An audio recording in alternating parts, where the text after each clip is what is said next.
And what's up? What's up? Wes Mitchell here, Chris Clark, Tuesday edition of Gamecock Central Live.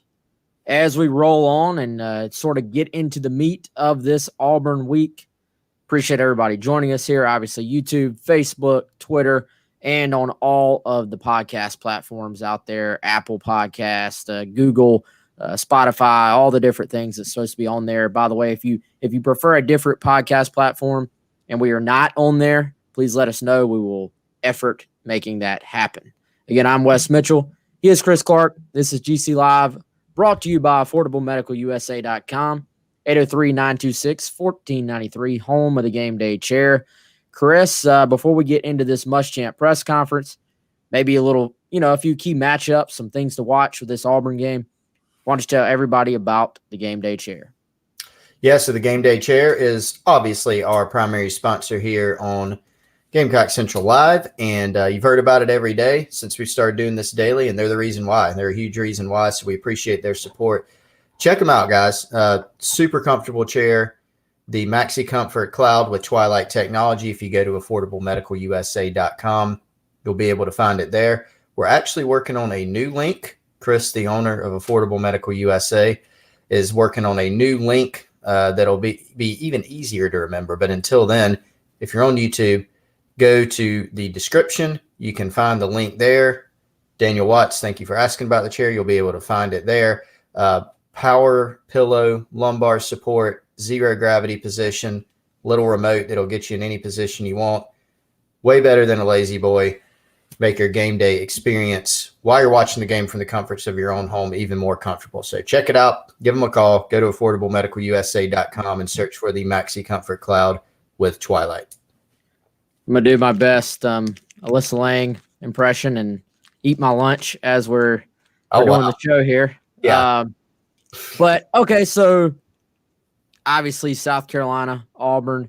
And if you guys want to get into Vanderbilt still a little bit more, we can go into that. But obviously we'll start sort of turning the page a little bit here to this Auburn matchup. I see there's already a ton of people making, comments here in our chat on YouTube. So I appreciate everybody joining us. And I think, Chris, people are maybe sort of gravitating a bit over to YouTube as far as the platform, which I still think if you're listening or watching other places, probably the best place to watch is YouTube, as most of the people commenting right now are already on there.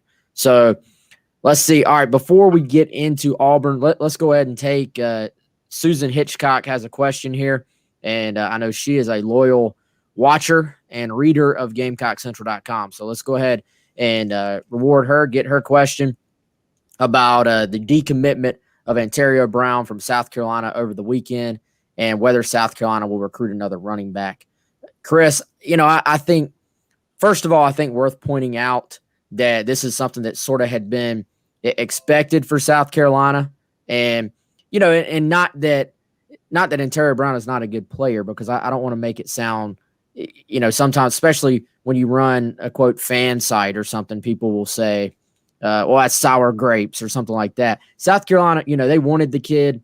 They actually liked him enough to take him, even though they already had a running back committed. So I think that says something about how much they liked him, both as a player and a person. As a kid, they liked what he could bring to the locker room as far as that aspect.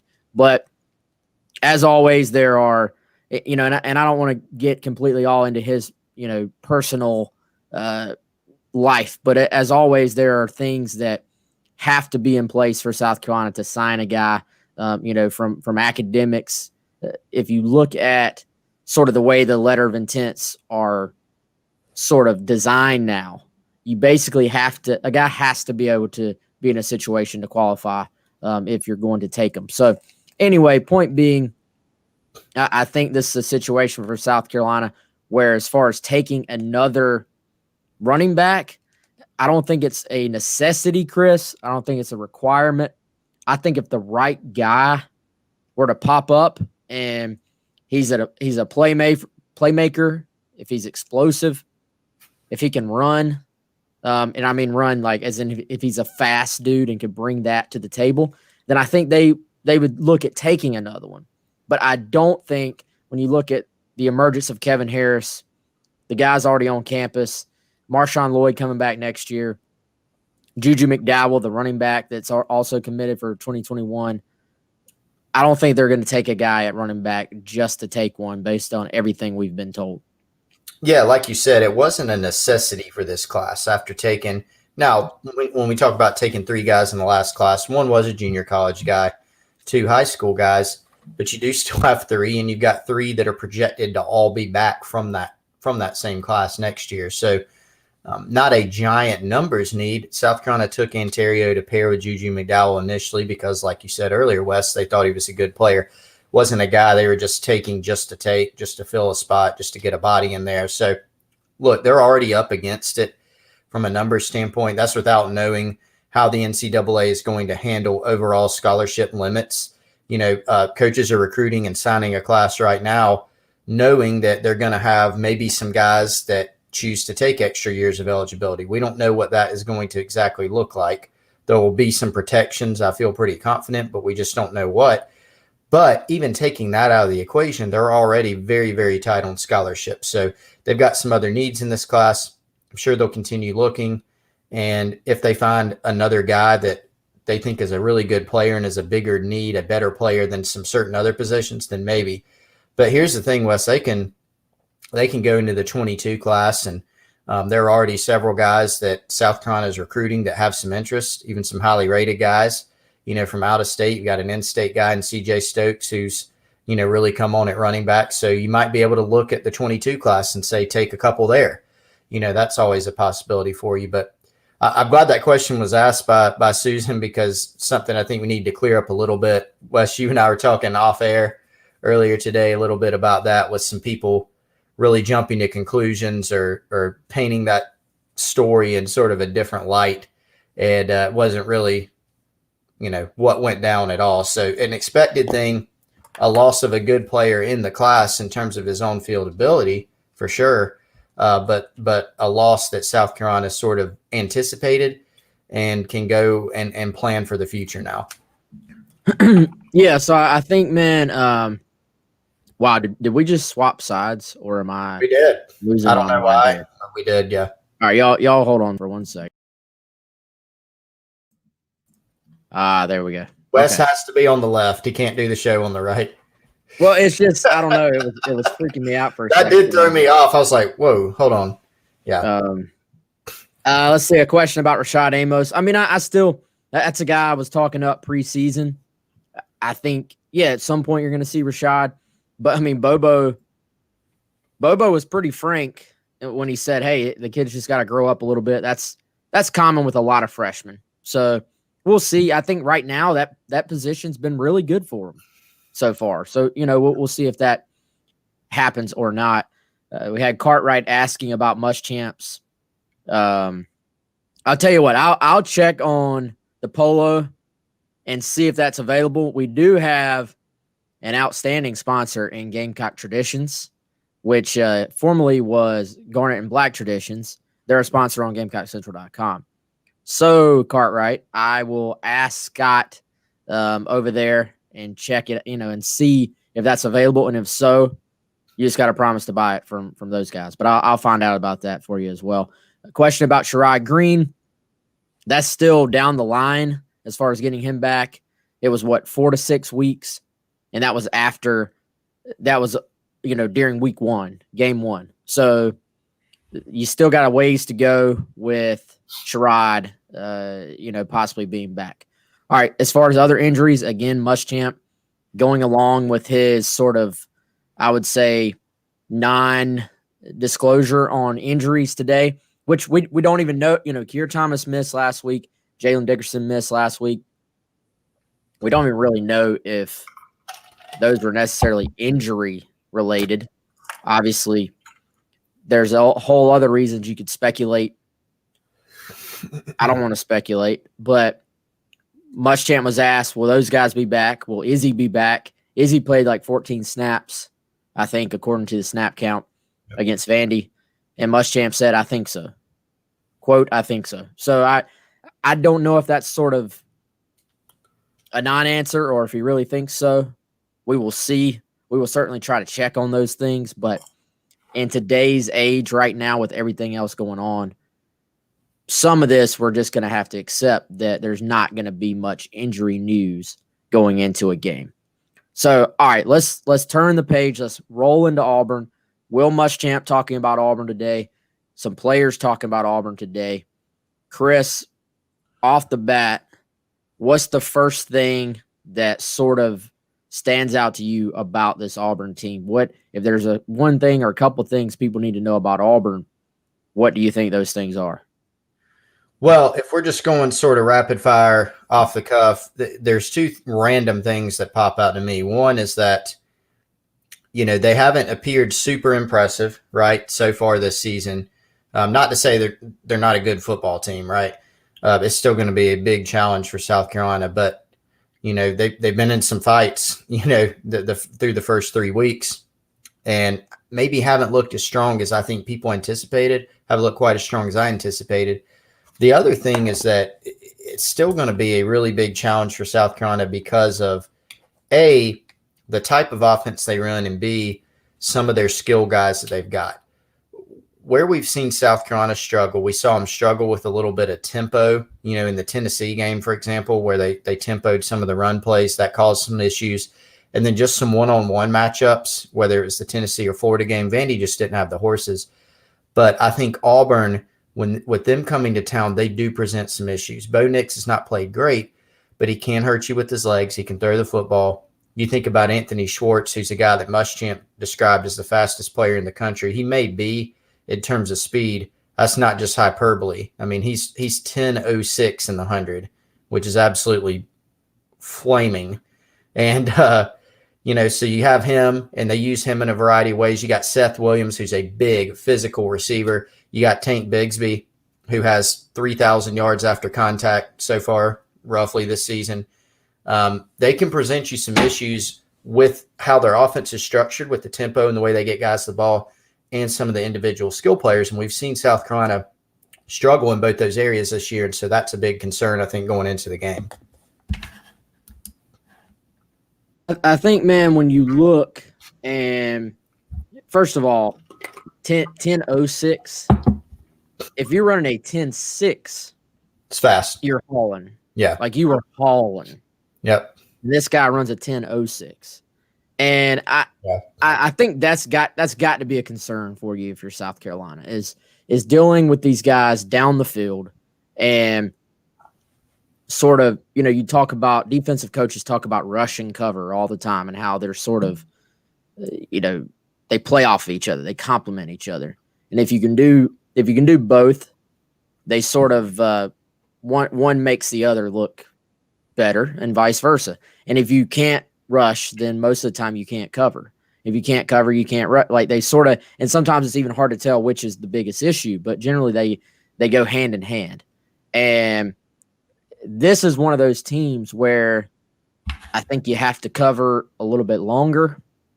I think they can sort of, I would say, stretch you out vertically. And then if they do that, then that's when Bo Nix's ability to extend plays and run around a little bit.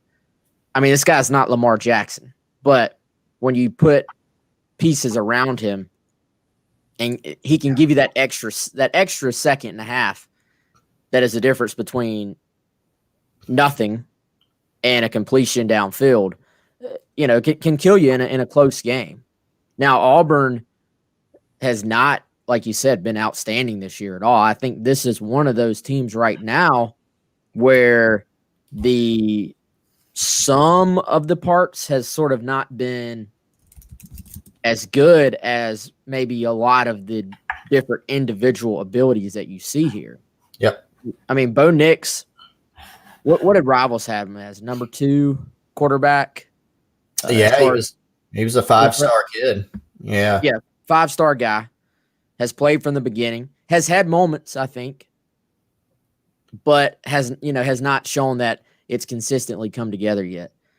Have a really good running back that everybody's familiar with in Tank Bigsby. You talked about what they have at receiver. I mean, I think there are probably some concerns for them on the offensive line. We know they lost some really good talent on that defensive front. Now, they've recruited well over there. We know that. But there are, I think, questions within this Auburn team just based on what we've seen so far. And I think that's why it's only, the game opens as a 3-point, Auburn favorite, which is nothing in an SEC game. Yeah. So I think there's a lot to sort of unpack here as the week goes on. But let's go into Muschamp's press conference. There were a couple of things, Chris, that I thought were sort of noteworthy. We don't always get noteworthy things from the press conferences, but there were a couple of things. And I'm going to start, and I've got the video here. I'm going to start with Muschamp talking about the right tackle position, because right tackle continues to be one of those spots where there's still rotation. Ja'Kai Moore has played the most there, but then, Vershawn Lee gets the start against Vandy. I think he lasted one drive and then was replaced by Ja'Kai Moore, if I'm correct there. That's right. Gave up a pressure, I think, off the edge there. So this is Muschamp on the right tackle position moving forward. Do you know who's going to start at right tackle this week? No, we're still working through things. Dylan repped there today. Dylan won him. Jackson repped at left tackle. Ja'Kai is available as well. Vershawn Lee's available as well, and Jalen Nichols. So we'll practice again tomorrow. Look at it again on Thursday. Dylan's had plenty of reps at right, and Jackson has been repping at left, other than about a practice and a half, I think a week or 2 weeks ago, that we repped him at right. So still trying to figure that best five. Again, like we said earlier, the word consistency, consistently playing well together, and we'll look at that again tomorrow and Thursday. First of all, Chris, I'm glad to see that our word of the year, consistency, has spread into the building as well. But no, don't say spread into the building. Not good lingo right now. Well, that's true. Yeah. That's I take that back. I'm not gonna put that on anybody. But I think so, Chris. I've got a feeling we're about to start to see the lineup we thought we were going to see on the offensive front all summer long. Yeah, man. Agreed? It has been odd. Look, Muschamp has said, he said this a lot. I'll get to the point on this, but he mentioned again today, he said we have had, and I don't know if he was talking in terms of the conference or college football in general or just his team today, but he said we've had a lot of issues with COVID. Some of that is positives, quarantine. Some of that is, like he mentioned today with Jazz, not being able to work out in the facility for several months. So it's a combo of all those things. But like this has gone to us thinking, based on legitimate feedback, even stuff publicly said that Justin was at left tackle, Dylan wanted him at right. Then we thought when Justin wasn't as consistent, we thought it was going to be Jalen Nichols at right, Dylan wanted him at left. And I guess clearly something had to have happened with Jalen Nichols because he wasn't a factor in the first two games, right, at right tackle. He just sort of disappeared. And so we won't speculate on that, and I haven't been able to get anything confirmed. It's been a little difficult there, and so whatever happened, but he's been back in the mix some. He did play a little bit against Vanderbilt, we noticed. But you're exactly right. It does look like, as time has gone on, people have gotten back into it. Now Justin's been able to be more consistent. And so now it looks like it's sort of that group that we all imagine. Now, Jordan Rhodes, that was the other missing ingredient. He's back with the team, but we weren't sure if it'd be him or it'd be Javon Gwynn. But now everything has sort of come, I guess, full circle, really, for what we thought it would be going in. And then it's obviously been an interesting offseason. Yeah, and I would say, Chris, I think Eric Douglas is a guy I wondered about. He's been great, I feel like. He's been good at center. I don't think you have to look at moving Gwynn over to center at this point. Like, I think those guys are in a good spot. It's just been tackle, which I don't think we necessarily anticipated was going to be an issue.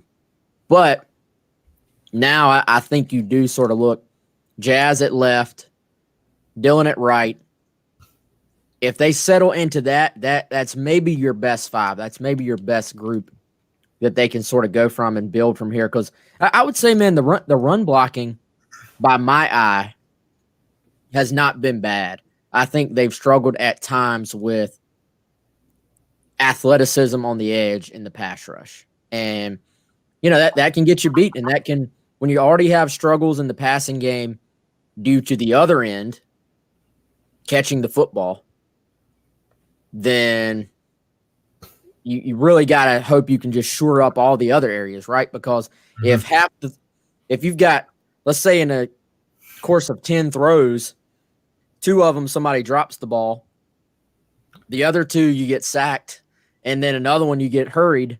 I mean, your chances of being successful and staying on the field are going to be very, very small. So we'll see what goes on there and if that's what happens. But I do have Muschamp's clip talking about Jazz, which I think actually was a very just open, honest answer and provided some clarity, because we knew Jazz had dropped off a little bit just by the actions of the staff. And we didn't know, was there a little bit of a misevaluation in the spring? What exactly happened? And now Muschamp sort of gave, and again, there are so many different, I would say, outcomes that are affected by COVID that even if it's not a direct, somebody got it or somebody got contact traced and had to miss time, it's affecting different guys in different ways as far as how their routine is handled. And that was the case here with Jazz. Well, I go back, John, to spring and those first 5 days coming off the all-season program. And I've never, I remember Jazz telling me, I think I'm in the best shape I've ever been in. And in those 5 practices, he was extremely impressive. And then we had 6 months off where we can say we worked out, we can say we ran, we can say we lifted weights, we can say we did this. At the end of the day, unless you're in the building and working, it's hard. And quite frankly, he was not in great shape when we started training camp and had a hard time sustaining. Had a hard time with assignments and things because of, not being in great shape. And it's taken, since we started training camp on August 17th, I think was the date, to this point, to where he's now worked himself into where he's in better shape. He's in better conditioning. He's able to sustain. He's able to play longer, play harder than he's played before. And that's been the issue. It's nothing that I haven't told him. It's nothing that Eric Wolford hadn't told him. It has nothing to do with ability. But he's a guy that just, I think, again, this situation we're in has impacted us in so many different ways.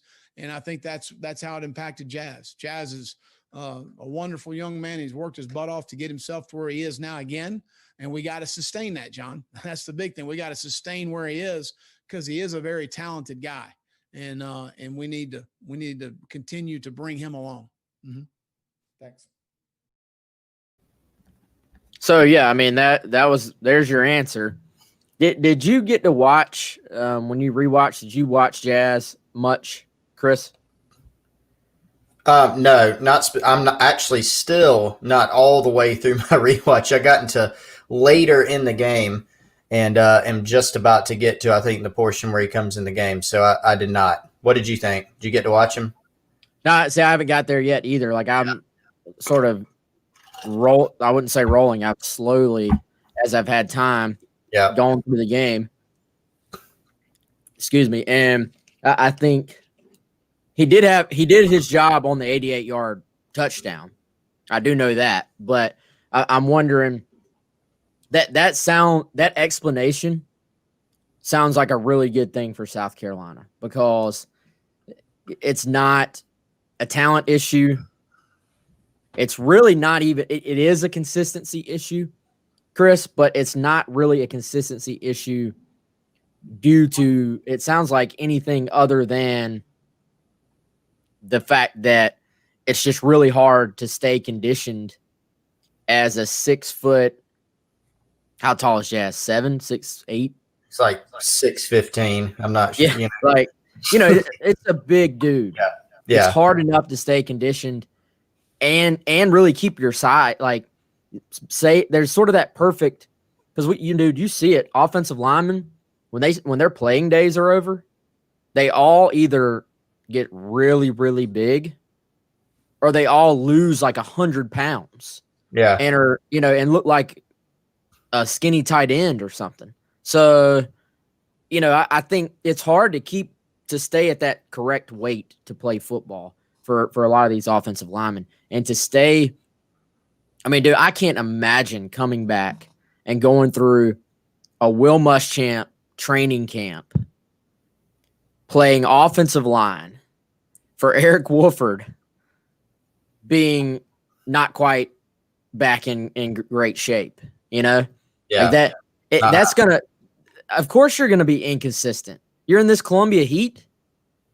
So I think you look and it's kind of one of those things where if there was other reasons, you might be concerned, but the fact that now you've gotten time to get back to where he needs to be as far as being in great shape, now that could be the move that potentially could put this offensive line over the top. And then you have a guy in Kevin Harris who we've talked about really has exceeded all expectations, and there's an opportunity here for this offensive line to sort of get everything going, I think. Yeah, and we talk a lot about how, your offensive line is going to work in harmony with your running backs, right? And the rest of that unit.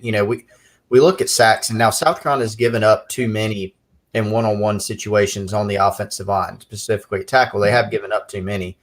But some of those are, maybe your quarterback holds the ball too long. Maybe it's a tight end. Maybe it's a back missing a block or a guy coming free through the middle for a pressure or sack that the back's supposed to pick up. So there are a lot of different things that go into it. But Kevin Harris has shown that he can run through contact. Even that play, the 88-yard touchdown run, it was really well blocked. But the point, and you brought this up yesterday, Wes, you want your back to get one-on-one with a guy. Guy took a terrible angle, but if Kevin had, decelerated or gone the wrong way or hesitated, whatever it may have been, maybe he gets tackled and it's a 3-yard gain. Instead, it's 88. So that helps. That makes your stats better, makes your offensive line look better. It allows you, Mike Bobo as a play caller, to open things up. So, the more consistent and the better that people play, the more possibilities it unlocks for you. So, we did come into this season saying that South Carolina had 4 guys, right? Back in the spring, we were talking about that with Jazz and Dylan Wanham, Ja'Kai Moore, Jalen Nichols. I think we got to realize that Jazz went through what he went through, that Muschamp said, a lot of guys, it was a challenge for them to stay in shape. Now he's gotten himself back into it. Jalen, whatever happened there, clearly there was something in the beginning of the year. And we forget, Ja'Kai Moore, he's a true sophomore. He's played a little bit of ball in his career. This is really his first, really not his first significant action, but he hasn't even played a full slate, of 1 year of games. So we've seen him have some struggles at times, but I thought he played a lot better, against Vanderbilt, particularly in the run game. So I think there's still room for this group to get better, provided that they stay healthy, and that'll be a big key for the rest of the season. By the way, did you see J.C. Horn's answer about his expectations for Kevin Harris this year? Yes. Wow. Yeah. So I think my theory was proved to be correct. I'm just going to go ahead and say that I just think this guy, and by the way, we have a comment from a Gamecock Central subscriber that reached out to me about a couple of things he wanted for us to hit on in the show. And one of them was he was like, man, go back and look at Kevin Harris's high school film. And he's like, the dude just does not touch the ground. Like if you look at his film, like they never get the dude on the ground. And we like to do things on the fly here. So I haven't gone through this. I'm going to take his word for it. But I'm going to pull up Kevin's senior highlights from 2018, and we're just going to all watch these together. Sounds like a plan. Family day on GC Live. Watching some Kevin Harris film here. Love it. It's 2018, Kevin Harris. But, man, I think I actually watched some of his high school stuff when he was camping with rivals. And this was right before I think he camped at South Carolina. And it's kind of, again, like we talked about yesterday, his running style really sort of tricks your eyes. Like, he doesn't necessarily look like he's moving that fast, but he's faster than the guy chasing him a lot of times, and he's fast enough to find the corner. I went back and looked. He ran a 4.56 at South Carolina's camp, which was the one thing I think they wanted to see, was what he would run in a 40-yard dash. But man, Chris, you see here, like, dude, and this really doesn't even show off his physical ability, because as far as breaking tackles, which is his greatest strength, because whatever competition he's playing right here, they're not even touching the kid. Yeah. He does certainly have some where There he can. it is. There you go. Yeah. I remember there were some highlights, might have been junior year, where they were wearing, maybe it was in October or something, they were wearing like pink jerseys, and he was just destroying people in those. So yeah, do you remember his shuttle time that he turned in? I actually saw it in a piece that I wrote and one you wrote when he committed. So the 4.56 was quick. Yeah, I mean, he ran a 4.1 in the shuttle. So that's really good for a dude that size. And so I went back and looked. Our subscribers know, and I'll just talk over this while we continue watching them, if that's cool. The inside commitment that I wrote, we almost always write an inside the commitment. Anytime somebody commits, put it on the insiders forums for subscribers. It sort of breaks down what happened, the backstory, what type of player it is.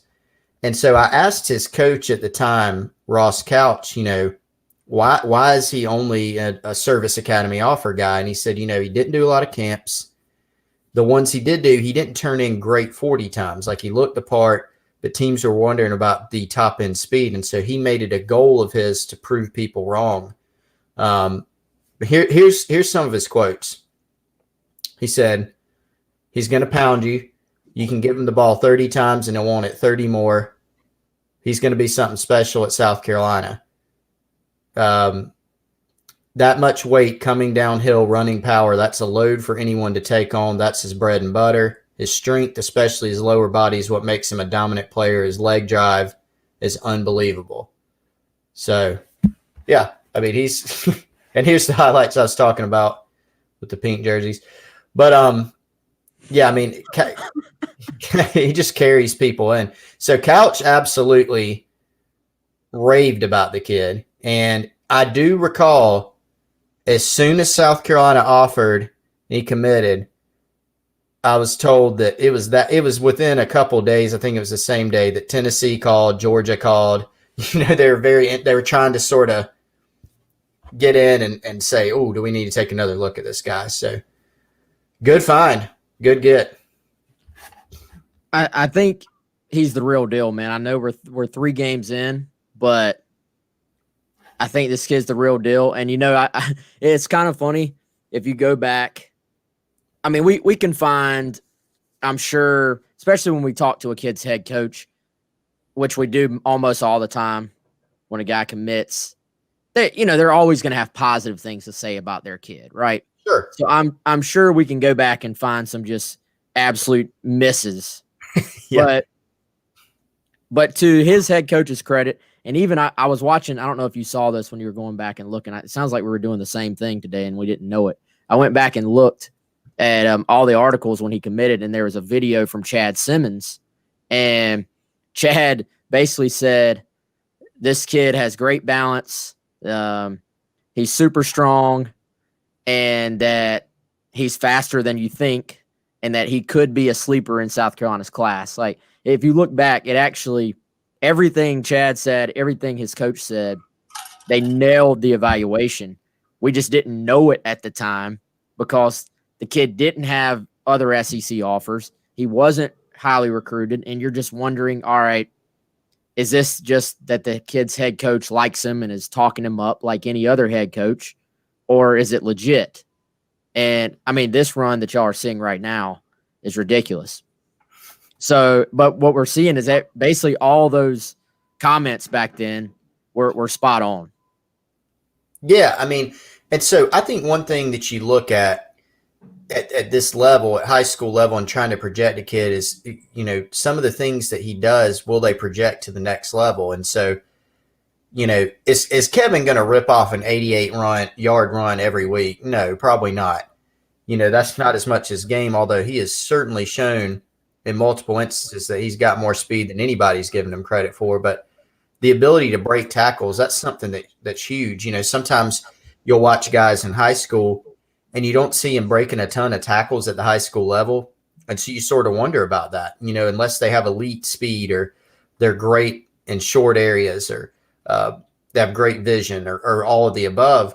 Sometimes they may struggle a little bit more at the next level. But when you got a guy like this who displays good vision, more than adequate speed, and he's breaking a ton of tackles at the high school level, and he's a great kid and he's really driven like Kevin is, when you put all that together, you're going to have a much better chance of hitting on that guy and him sort of reaching his potential.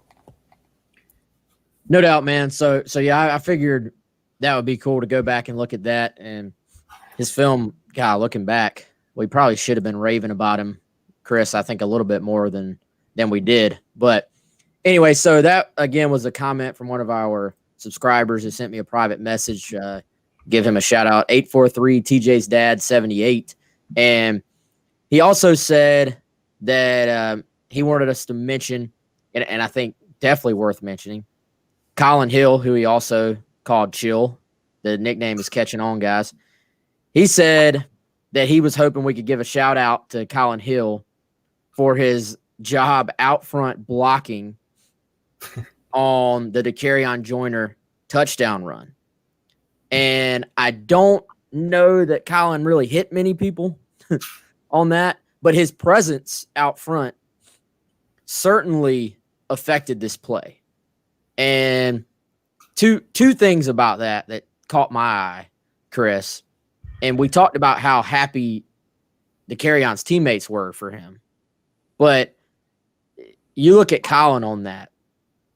For one, just to be out in front, doing that, knowing what he's been through, that has to resonate with your teammates. When that pops up on film, even if you didn't notice it in the game, that's going to say something to your teammates, I think. But, dude, the athleticism of anybody playing SEC football. Like, I know Colin Hill will never be sort of mistaken as a dual threat quarterback. But I think that was one of those reminders we get every now and then that even the big, quote, like slow football players that are playing SEC ball are still infinitely more athletic than just your average human being, right? Yeah. Like, if you look, so Justin King, who does as good a job as anybody in the country, and his video team, when they posted those on Twitter, they post those like from the field videos where you can see it at ground level. Watch Colin Hill, the amount of grass that he eats up, long striding down the field in front of Dakereon Joyner. After 3 reconstructive surgeries to his knees. It's pretty freaking impressive. And the guy, I'm not saying he's a great running athletic quarterback by any means compared to other SEC players. But my point, Chris, compared to regular human beings, all these guys are athletic as they can be. Yeah. Well, and I even look at the second touchdown run that he had, which was, what was that one? It was more than like 6 inches, which was the first one where he actually got out into space. I mean, he covered a little ground there. It wasn't like, I didn't watch that play going, I wasn't like looking at my sundial or anything to see how long. It was like Tom Brady. Yeah. Way better than that. So not an absolute statue. And so he can move. And that's the thing, like in high school, they ran Colin a little bit at Dorman. He would run some, especially down near the goal line. They would run some stuff for him. And obviously, as he continued to get bigger and as he, had obviously the knee issues, you don't run him as much and that can affect you. But he looks good. There's no trepidation at all on his part. There's no hesitation. That's something he talked about a lot in the offseason. And he's been out in front blocking. He's willing to take off and run. Honestly, that would help. Maybe if he'd do it a little bit more. I don't know how the staff necessarily, if they want him doing that, but when you can take a play where everybody's covered, you see a pocket, and if you can go get 10 yards like he's capable of, that certainly helps. There was, and I can't even remember what play it was. There was a play earlier in the season where he was rolled out and he threw, and it was an incomplete pass. I wish I could remember what play this was. I can see it in my head, but there was grass all in front of him. And I thought to myself, I was like, I wonder if, like, it looked like there was so much room. Yeah. I was like, well, maybe he really is just that, that not fast. But looking back, now I'm saying I agree, dude. I think there are some opportunities there where he can go get you yardage, sort of like a Dylan Thompson kind of did for South Carolina, where you pick your spots. I don't think they're going to be running any quarterback draws, but when the defenses run off, South Carolina sees so much man coverage against good teams anyway. Sometimes you run off all the defenders and then there's just space left, So maybe that is part of his game. He had the nice run against Florida where he picked up a late first down and got out of bounds. So we'll see. All right, so let's look. The only other thing, Chris, from the press conference that I would say that was noteworthy for me was Jalen Brooks. And not that we know anything yet, but Muschamp said that, and he was very cautious in how he said it. He was like, look, there's no timetable with anything that involves the NCAA, which we know that.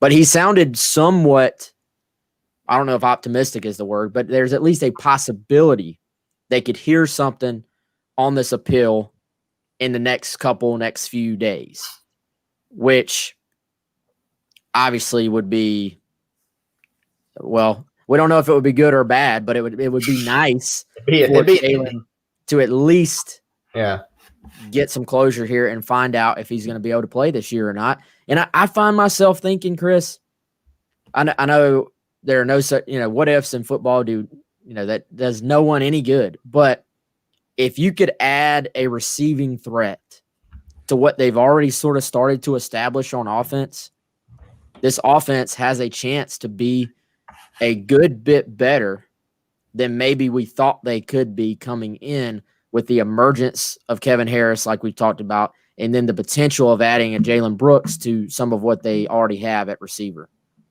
Yeah, can they get a little better at receiver? Nobody is going to expect this group to go from what it was preseason and the first few games and just have this massive turnaround to where all of a sudden they're going to be, to go back to your term, LSU circa 2019. It's not happening. But Will Muschamp mentioned today he felt like they've gotten better in some areas across the board on the team. Now, part of that, playing Vanderbilt, you're going to look a little bit better. But just in general, from game 1 to game 3, the little things, have you improved on some of those? And so maybe that's the case. Jalen would give them a vertical threat, which they're going to need in league play, which is about every game, as we know. So they're going to need that because we know that Mike Bobo's made some concerted efforts to go and stretch the field a little bit.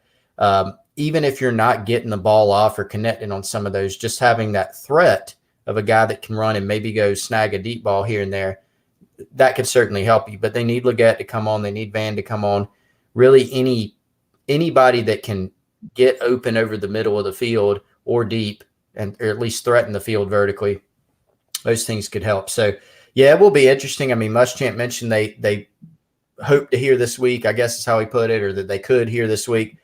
He also said, that there's never really a timeline on these things, which, as we know from experience, there's not. So it's sort of hard to fathom. I know people are frustrated with it. It is frustrating for the kid, especially the NCAA's put a proposal out now to allow transfers, immediate eligibility now, I guess starting next year or sometime soon. And so you look at that and go, well, I mean, I know the rule is what it is now, but everybody's got a free year. You're looking at doing this. You're really opening it up, so why not for him? So, hopefully they'll hear something here soon. And if they could get him in, it might be a little bit of a boost.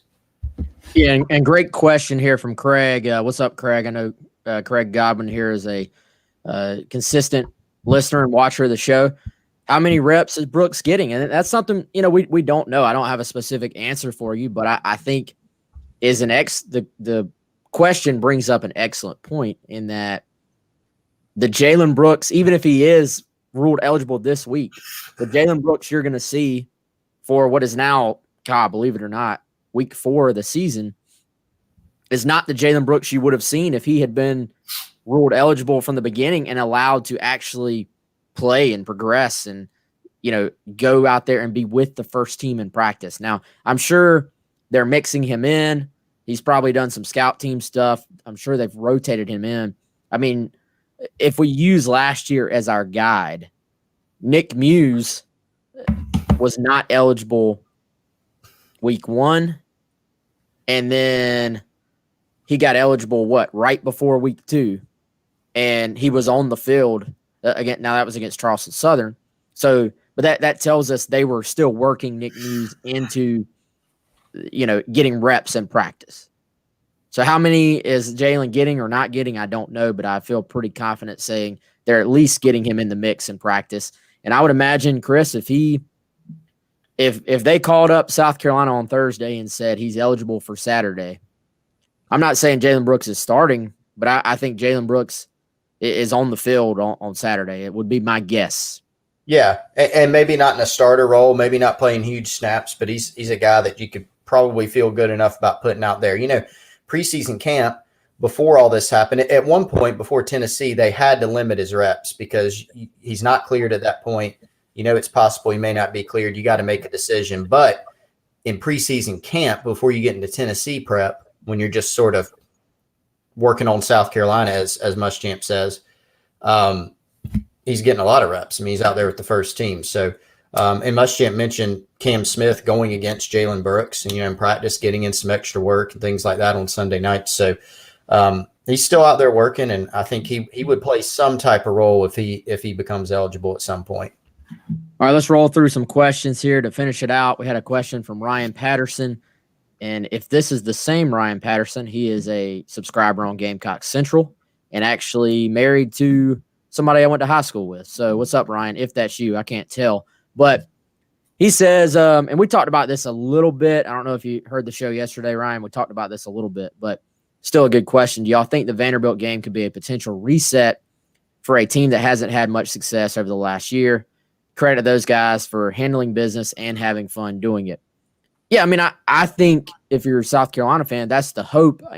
J.C. Horn was talking about that a little bit today. Eric Douglas talked about it a little bit today, how, for one, it's just really exciting for the backups and the guys that don't normally get to play actually getting to go out there and perform because, these guys are getting beat on. They're putting in the same hours. They're doing the same work as the starters and rarely actually get to play. So that's huge for the morale you're building. Can some of this, and again, it's nuanced, right? Vanderbilt, they're really pretty terrible this year. Just to as far as SEC competition goes, they weren't good last year. And South Carolina beat them pretty handily last year, too. Now that they beat them, I think the positive, if you want to, and year-over-year comparisons don't always work, but for South Carolina's offense last year really had some opportunities to blow out Vanderbilt and could not do it at home. Just could not. I mean, it was a 24/7. It was never really in danger from what I remember, but didn't beat them the way they did this year. And so for South Carolina's offense to go into Nashville in that rain, you're dealing with the elements, and to sort of go and just blow them out, there's something to build off of there. But I think, it's just, we talked about it, man. How many times did South Carolina players, coaches, and fans wake up on Sunday morning that many times in a row having lost the day before? So to wake up with a different feeling, Chris, it is a bit of a reset. Now, if you turn around and do nothing with it, we talked about this after South Carolina beat Georgia last year. Could they build off of it? They could not. So can they build off of this one? This is going to be like sports talk guy hyperbole BS, which generally I hate that kind of stuff, but you can make a strong case that this could be the biggest game of the year for South Carolina as far as being a potential turning point for this season, man. I do know this. If they would have lost to Vanderbilt, the chances of them winning against Auburn diminished significantly. It's just so hard. And, Muschamp talked about it today. He joked about it a little bit about how much better things are after a win. That's something I mentioned on the show yesterday. I had somebody tell me things are just easier. It doesn't mean it's easy.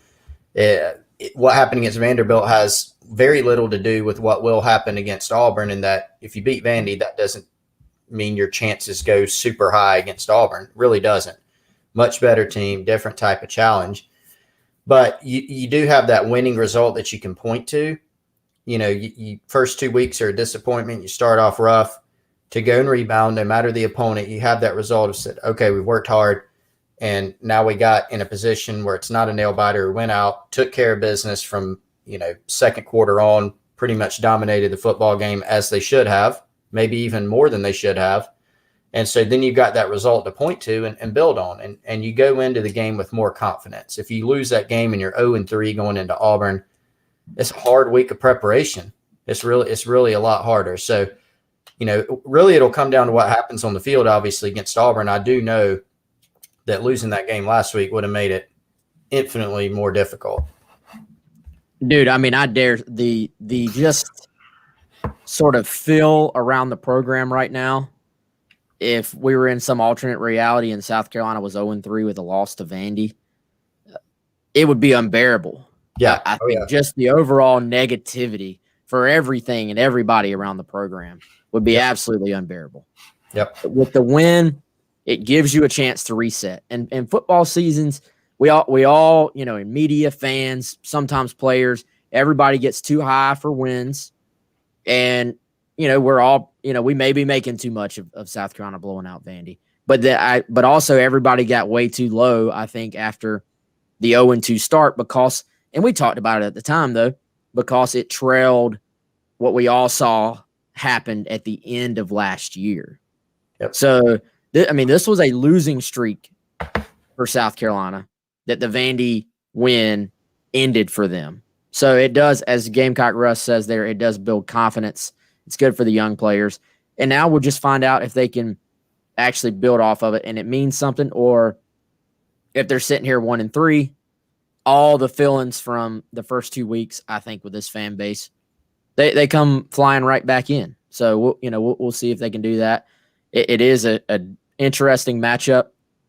Something I'm going to dive into probably later on this week with an article, Chris, is that when South Carolina plays Auburn, it seems like crazy things tend to happen. Like this, even though these teams don't play each other a ton. I mean, 2014?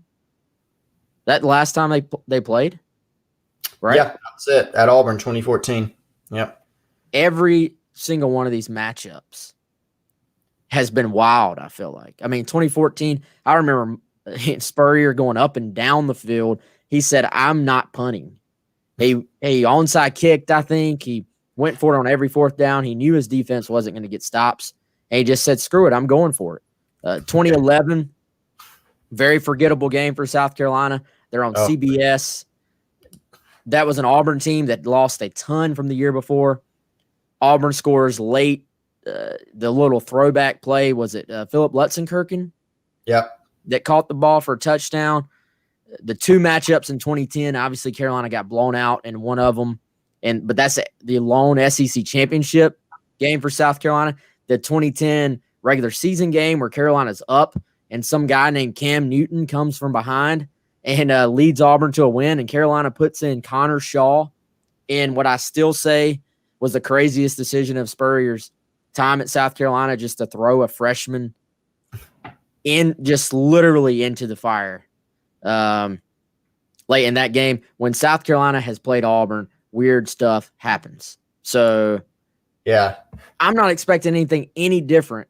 You can go back to 2006 when Carolina didn't have an offensive snap in the third quarter. Savell Newton, as Muschamp talked about, was running around. Jared Cook, we all know, drops the big potential touchdown. Carolina had a turnover in that game where Corey Boyd chased the guy down and forced a fumble and got the ball back. So when these two teams play, weird stuff happens. I think it's an Auburn thing. I saw Justin Rowland, who's the publisher of Cats Illustrated, our Kentucky site on the network. I think it was him. He tweeted over the weekend that, during the Arkansas-Auburn game, he's like, if you see a weird score in college football, like 8 points or 5 points, he's like, Auburn is one of the teams that's playing. Like, they just have their game Saturday was weird. I mean, they have Bo Nix spike the ball backwards, and I mean, we could do a whole segment on that. It's a weird game. I mean, they can't just have a regular game, so it's insane. So yeah, that lots of craziness in that game. I definitely remember 2014 and 1,000 yards of offense between those two teams. Carolina had 3 turnovers. South Carolina had 30 first downs. Crazy game. So there have been a lot of interesting memories, but I'll tell you what people are going to remember the most is not having a win against Auburn in quite a while. So that would be a really sweet one for the Gamecock program and for fans for sure. Yeah, and man, I still think the answer that the SEC gave Arkansas is, I mean, what is an immediate recovery? Like, even because everybody saw. Well, I think most people who care enough to watch this on YouTube or listen to the podcast probably at some point have seen that highlight. And now, so I know you have to have an immediate recovery, but what even is an immediate recovery? To me, I know they tried to say, well, the whistle was blown, but to me that was an immediate recovery, and there should be a push to just get the call right. Like, if for immediate can be up for interpretation anyway. So why not interpret it in the way that makes the call right? Yeah. I don't know the answer, and we could literally do an entire show on SEC officiating, especially after last year. I mean, it hasn't been good this year either. There haven't been as many glaring South Carolina examples. There were some in the Tennessee game. There's some in the Florida game. I'm sure South Carolina's committed penalties that haven't been called. There's no doubt about it. But, man, the way that they handle that stuff is brutal. Even the PR aspect of it. We saw that last year. The way that they handled the PR aspect of officiating was horrific. Remember our guy Heath Klein on 107.5 just absolutely waylaying the conference about it, and he was dead on. So I don't know. That was bizarre. But going back to the point, Auburn game, weird. So I anticipate another weird game this year just because it's Auburn and it's South Carolina playing Auburn. Yeah, no doubt. All right, so on Thursday we will have who we got Thursday, Chris? We're having a guest this week. Yeah, let's see if we can get Jay Tate from auburnsports.com, who is a YouTube master. Wes was watching the old brain drain the other night. He texted me. Jay does a great job interacting with all those folks. So looking forward to getting him in here this week. Jay did 7 hours on YouTube on Saturday. So maybe I'm not even going to ever claim that we're ever going to do that. So did he take a bathroom break? Like, was he like, hold on, guys? Like, just I don't know, man. But like, I don't know. Had to. Kier Thomas, Muschamp said, Cartwright asked about him, said, I think so, when he was asked if those guys will be back. So y'all can interpret that however you wish. All right, so whatever platform you're watching or listening on, please do us a favor. Hit the like button. If you're on YouTube, hit the subscribe button. If you're on a podcast platform, hit whatever your platform uses. Please leave us a rate, a review, a subscribe, or whatever your platform uses. Please help us out, because that is a really easy way that you guys can help us out, and share it with your friends. Do all those things, and we'll keep growing the show. We'll keep having guests, and we'll keep doing it daily during the football season. That's the hour mark right there. So for Chris, I'm Wes. We'll see y'all tomorrow.